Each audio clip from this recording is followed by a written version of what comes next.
Сёлета фактычна кожнае мерапрыемства, якое праводзіць Брэсцкі абласны краязнаўчы музей, прысвечана міленіуму горада над Богом. Але выстава-конкурс «Я малюю Брест» з'ява асаблівая. Это новый формат проведения музейных мероприятий. Скажем так, мы его выбрали осознанно для того, чтобы привлечь жителей нашего города, гостей города в стены музея. Здесь есть своя такая определенная изюминка. Да? Каждый житель города Бреста, он смог, кто участвовал в этой выставке, конкурсе, он смог приложить свою руку к этому творчеству, и, так сказать, художественный музей, который принял в своих стенах, стал этой площадкой замечательной для того, чтобы люди могли показать свое творчество. Простой любой человек, начиная от самых маленьких наших жителей города Бреста, да, заканчивая людьми, которые нарисовали просто уникальные, замечательные работы и заняли призовые места. Асобы светскія, духоўныя, будовы сучасныя і традыцыйныя. Атмасфера горада працятая духам тысячагоддзя. Кожны маляваў Брэст такім, якім ён ёсць у сэрцы, у памяці альбо ў марах.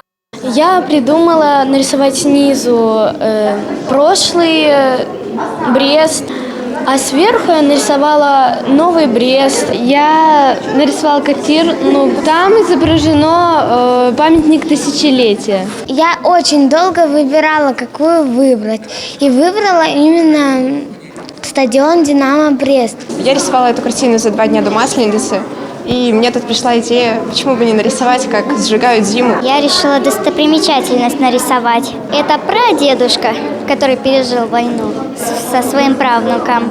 Пераможцаў на працягу 2 месяцаў вызначалі наведвальнікі музея шляхам галасавання. Наши горожане отозвались на выставку, они не поленились приехать в крепость, прийти в художественный музей и проголосовать за понравившуюся работу. 884 голоса.